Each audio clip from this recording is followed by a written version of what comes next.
और अब आपको लेकर चलते हैं बिहार। केंद्रीय गृह मंत्री अमित शाह के बिहार दौरे का ये दूसरा दिन है और इस वक्त वो बूढ़ी काली मंदिर में पूजा करने पहुंचे हैं।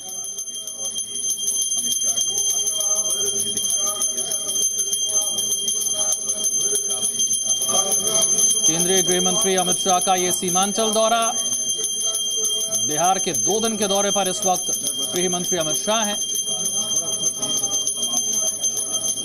बूढ़ी काली मंदिर में पूजा अर्चना करते हुए अमित शाह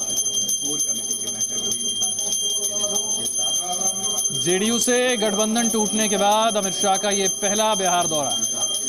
अमित शाह मिशन सीमांचल पर है। इस वक्त किशनगंज में बूढ़ी काली मंदिर में पूजा अर्चना करते हुए नजर आ रहे हैं।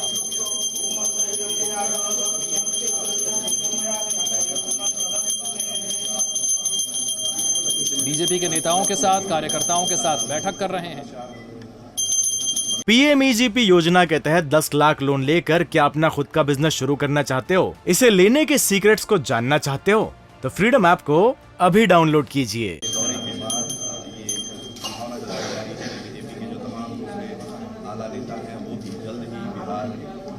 खासतौर से जेडीयू के साथ गठबंधन टूटने के बाद अपने जनाधार को बढ़ाना मकसद है अब बीजेपी का।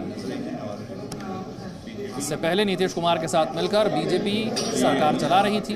विधानसभा चुनाव में सब जेडीयू से बड़ी पार्टी बनकर बीजेपी उभरी थी, लेकिन मुख्यमंत्री का जो पद है वो नीतीश कुमार को दिया। लेकिन अब से कुछ दिन पहले नीतीश कुमार इस गठबंधन से अलग हो गए और एक बार फिर आरजेडी के साथ गए, महागठबंधन की सरकार के मुखिया बन गए। अब जेडीयू से गठबंधन टूटने के बाद अमित शाह पहली बार बिहार के दौरे पर हैं। सीमांचल का वो दौरा कर रहे हैं। 2 दिन का ये दौरा है, आज दूसरा दिन है। बूढ़ी काली मंदिर में पूजा अर्चना करते हुए अमित शाह आपको नजर आ रहे हैं। सीमांचल में बीजेपी के नेताओं, कार्यकर्ताओं के साथ बैठक कर रहे हैं, मुलाकात कर रहे हैं। बीजेपी के जनाधार को किस तरह से बढ़ाया जा सकता है, इस पर चर्चा हो रही है। आप लोग कोई ऊपर मत आइए भाई, सामने ये तस्वीर किशनगंज की है, बूढ़ी काली मंदिर, जहां पर इस वक्त अमित शाह मौजूद हैं। आप इसे अमित शाह का मिशन सीमांचल भी कह सकते हैं। न सिर्फ बीजेपी के नेताओं के साथ, कार्यकर्ताओं के साथ बैठक हो रही है, मुलाकात हो रही है, चर्चा हो रही है, बल्कि मंदिर में दर्शन भी हो रहा है, पूजन भी हो रहा है। 2 दिन का ये बिहार दौरा है और जेडीयू से गठबंधन टूटने के बाद बीजेपी के लिए बिहार में अपने जनाधार को बढ़ाना जरूरी है। हालांकि विधानसभा चुनाव में बीजेपी की सीटें जेडीयू के मुकाबले कहीं ज्यादा थी, लेकिन जो पहले से तय था, जो वादा था जेडीयू से, उसके मुताबिक नीतीश कुमार को ही मुख्यमंत्री बनाया गया। लेकिन नीतीश कुमार कुछ दिन पहले इस गठबंधन से अलग हो गए, आरजेडी के साथ चले गए। विपक्ष का चेहरा बनना उन्होंने पसंद किया। अब उनकी नजर मिशन 2024 पर है, यानी कि लोकसभा चुनाव पर है। तो बीजेपी भी पीछे हटने वालों में नहीं और अब अमित शाह पहुंच गए हैं बिहार के दौरे पर। अपने नेता, कार्यकर्ताओं के साथ बैठक करके बिहार में बीजेपी अपने जनाधार को बढ़ाने की कोशिश कर रही है और इस मिशन की शुरुआत कर दी गई है। शुरुआत सीमांचल के साथ बूढ़ी काली मंदिर में अमित शाह दर्शन पूजन करते हुए। आज भी कई बैठकें होनी हैं, जनसभा को संबोधित भी करना है। लोगों के बीच अपनी पैठ को बढ़ाना, अपने जनाधार को बढ़ाना एक चुनौती बीजेपी के लिए जरूर होगी, क्योंकि अब आरजेडी और जेडीयू साथ हैं। इतने दिन वहाँ खड़ा रहता तो लेकिन विधानसभा चुनाव से जो कॉन्फिडेंस बीजेपी को मिला, उसे एक कदम और आगे बढ़ाने का प्रयास किया जा रहा है। जिन क्षेत्रों में, जिन सीटों पर बीजेपी को जीत नहीं मिली थी या फिर जो सीटें जेडीयू को दी गई थी, उन क्षेत्रों में भी अब अपना जनाधार कैसे बढ़ाया जा सकता है, उसकी तैयारी में बीजेपी अभी से जुटी। और इसके लिए अपने नेताओं और कार्यकर्ताओं को एकजुट रखना, उनका हौसला बढ़ाना, उनके साथ मिलकर रणनीति बनाना, इसी के हिस्से के तौर पर आप इस दौरे को देख सकते हैं। 2 दिन का दौरा, आज दूसरा दिन है। तस्वीरें किशनगंज की हैं। बीजेपी के नेता, कार्यकर्ता, संगठन से जुड़े हुए तमाम पदाधिकारी जिनके साथ अमित शाह की मुलाकात हो रही है। किस तरह से अमित शाह का यहाँ पर स्वागत किया गया, वो तस्वीरें भी आप देख रहे हैं। फूलों के साथ उनका स्वागत किया जा रहा है। कई कार्यकर्ता उनके लिए भेंट भी लेकर आए हैं। ये देखिए, भेंट के तौर पर प्रधानमंत्री मोदी की तस्वीर भी उन्हें दी गई। जातीय समीकरण क्या है, धार्मिक समीकरण क्या है इस इलाके का, ये भी हम आपको दिखा रहे हैं।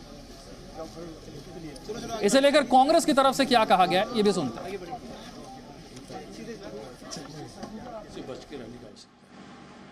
भारतीय जनता पार्टी का जो नफरत की राजनीति है, विध्वंस की राजनीति है, समाज में तोड़फोड़ की राजनीति है, उससे बचने की आवश्यकता है। उन्होंने भी कहा कि नीतीश बाबू आप में प्रधानमंत्री बनने का सपना पा रहे हैं। हर पॉलिटिशियन को यह हक है अपनी महत्वाकांक्षा रखे। नीतीश कुमार जी 16-17 साल चीफ मिनिस्टर बिहार में रह लिए, केंद्र में मंत्री रह लिए। अगर वो बनना चाहते हैं या उनके मन में ऐसी अभिलाषा है तो क्या अमित शाह जी को उन्होंने फ़ोन करके बताया है क्या? और अगर नीतीश जी इसे चाहते हैं, इसमें अमित शाह को क्या परेशानी है? क्या परेशानी? अब जनता के बीच में जाइए, अपनी बात रखिए, जनता फैसला करेगी। इस देश की जनता नरेंद्र मोदी सरकार, नरेंद्र मोदी जी को हटाने के लिए माइंड मेकअप कर चुकी है। अब ये बीजेपी दोबारा सत्ता में आने वाली नहीं। कांग्रेस पार्टी तंज करते हुए बीजेपी पर कि अब जनता ने मन बना लिया है, बीजेपी सत्ता में नहीं आएगी। दूसरी तरफ अमित शाह को आप देख रहे हैं जो 2 दिन के बिहार दौरे पर हैं और जेडीयू से गठबंधन टूटने के बाद पहली बार अमित शाह बिहार पहुंचे हैं। दूसरा दिन है आज। किशनगंज की तस्वीर आप देख रहे हैं, बूढ़ी काली मंदिर में दर्शन पूजन करते हुए। इस इलाके में जातीय समीकरण और धार्मिक समीकरण क्या है वो भी आपको तस्वीरों में नजर आ रहा है, उसके आंकड़े भी हम आपको दिखा रहे हैं। मिशन सीमांचल अमित शाह का चुनौती यह है कि जेडीयू से गठबंधन टूटने के बाद अब पूरे बिहार में अपने जनाधार को बढ़ाना होगा, खासतौर से उन सीटों पर जो सीटें पहले जेडीयू को दी गई थी, जहां पर जेडीयू ने जीत दर्ज की थी। सीटें भले ही विधानसभा चुनाव में बीजेपी को ज्यादा मिली थी, जेडीयू को कम मिली थी, लेकिन जो पहले से तय था, जो वादा था, उसके मुताबिक नीतीश कुमार को ही मुख्यमंत्री बनाया गया। लेकिन पिछले दिनों नीतीश कुमार इस गठबंधन से अलग हो गए। बीजेपी से उन्होंने गठबंधन तोड़ दिया और आरजेडी के साथ मिलकर सरकार बना ली, यानी कि बिहार में पूरा समीकरण बदल गया है। जेडीयू के प्रवक्ता ने इस पर क्या कहा, यह भी सुनिए। आदरणीय गृह मंत्री अमित शाह जी, माननीय नीतीश कुमार जी प्रधानमंत्री पद के उम्मीदवार नहीं, लेकिन विपक्षी दलों के एकता के वाहक के रूप में हैं। तो केवल विपक्षी दलों की एकता के आगाज से आदरणीय गृह मंत्री जी परेशान हो उठे हैं। बिहार लोकतंत्र की भूमि है। आपके अधिनायकवादी चरित्र के खिलाफ देश के अंदर जो व्यापक गोलबंदी के प्राथमिक संकेत ही मिले हैं, आदरणीय गृह मंत्री जी बेचैन हो गए हैं। इतिहास गवाह है, आपके नेता आदरणीय नरेंद्र मोदी जी ने 42 जनसभा किया था 15 के चुनाव में, और 53 सीट पर आपकी राजनीति में औकात नप गई थी। कितना भी बेचैन हो जाइए, बिहार में जो महागठबंधन का स्वरूप है उसका देश में असर हो रहा है। आपने इस देश की जनता के साथ जो षड्यंत्र किया, सहयोगी दलों के साथ जो षड्यंत्र आप लगातार करते हैं, जिसके चलते घटक दल लगातार आपके खत्म होते जा रहे हैं, तो ऐसे षड्यंत्रकारी को अगर सबक सिखाने के लिए अगर महागठबंधन बना है, विपक्षी दलों की एकता का आगाज हुआ है, तो आपको बिहार जैसे राज्य में मुख्यालय में नहीं, आपको सीमांचल के इलाके में 2 दिन प्रवास करना पड़ रहा है।